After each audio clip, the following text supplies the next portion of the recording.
کیونکہ حضور سما خوانی کا ذکر چھڑ گیا، یہ سوال بھی تھا میرا کہ بزرگوں کی سما خوانیاں ہوا کرتی تھیں، اور آج بھی ہم نے خانقاہ اشرفیہ میں دیکھا، بنگلور میں بھی پنجتن اسٹیٹ خانقاہ اشرفیہ ہے، سرکار طیب اشرف جیلانی رحمۃ اللہ علیہ کی، وہاں پہ حسنین میاں صاحب بھی وہاں پر بھی سما خوانی ہوتی ہے، میرا جانا ہوا، یا پھر کچوچا شریف میں لیجیے، آج بھی بڑے احترام کے ساتھ ہوتی ہے، باوضو ہوتی ہے۔ اور جو حضور نظام الدین اولیاء کی ان کے زمانے کی سما خوانی ہو، یا بندہ نواز ہو، یا حضرت قطب صاحب ہوں،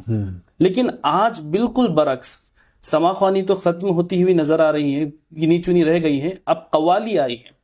اور حضور یہ کہتے ہوئے بڑا افسوس ہو رہا ہے کہ بڑی بڑی بارگاہوں میں ایک تو مرد حضرات کو بلا کر کے خرافات تو کرتے ہی ہیں،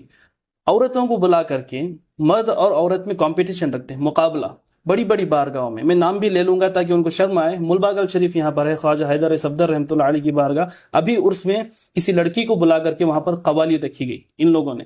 تو حضور اس کے بارے میں کیا ارشاد فرمائیں گے؟ قوالی اور سما دیکھیں، یہ تو کسی بھی طریقے سے اس طرح کی قوالی بالکل جائز نہیں ہے۔ جہاں تک سما کا معاملہ ہے، سما اگر اپنے شرائط کے ساتھ جو بزرگوں کا نے جس کا اہتمام کیا، جی، اگر اس کے حساب سے ہے تو کوئی دقت نہیں ہے، محفلوں میں ہوتی ہے، باوضو لوگ سنیں، با ادب سنیں۔ جی جی، اور ہم نے دیکھا بھی ہے اور کتابوں میں پڑھا بھی ہے کہ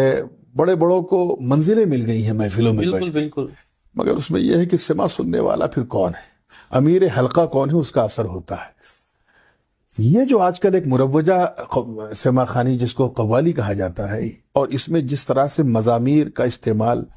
اور اس کے ساتھ ساتھ جس طرح سے انتہائی غیر شرعی طریقے سے کلام پڑھنا اور یہ جو اختلاط مرد و زن، اس کی اسلام میں کہیں کوئی گنجائش نہیں، کسی قسم کی کوئی گنجائش نہیں ہے۔ یہ سوائے لہو و لعب کے اور کچھ نہیں ہے۔ یہ نوٹنکی ہے، یہ بکواس ہے، اور کبھی کبھی مجھے ایسا لگتا ہے جیسے یہ اسلام مخالف طاقتوں کی سازش کا اثر ہے، بالکل بالکل، کہ اسلام کو بدنام کرو، ورنہ اس کا اسلام میں کوئی تصور ہی نہیں کہ قوالی کا مقابلہ ہو رہا ہے، مرد ادھر پڑھ رہا ہے، عورتیں بال جھٹک کے ادھر کر رہی۔ یہ خود اپنے آپ میں ایک ظلم عظیم ہے، اور اگر یہ ظلم عظیم کسی اللہ والے کی بارگاہ میں ہو رہا ہے تب تو شدید ظلم عظیم ہے۔ بالکل بالکل، تو یہ تو بالکل صاف طور پہ سمجھنا چاہیے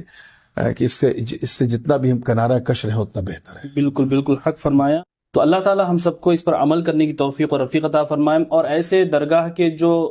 ذمہ داران ہیں جو ایسی حرکتیں کرتے ہیں، یا جب ذمہ داران کو میں نے کافی درگاہوں کی، میں اصل میں چینل میں جو ہے درگاہوں کی زیارتیں ہوتی ہیں اور اولیاء کی ہسٹری پر کام ہو رہا ہے الحمدللہ،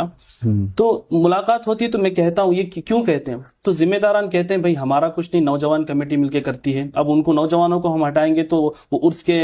تقریبات میں وہ ہاتھ نہیں بٹائیں گے، تو ایسے ایک دوسرے کے اوپر دوش ڈالتے رہتے ہیں۔ یہ کوئی ہیلا نہیں ہے، یہ بالکل ہیلا نہیں ہے۔ آپ ان کی اصلاح کیجئے نوجوانوں۔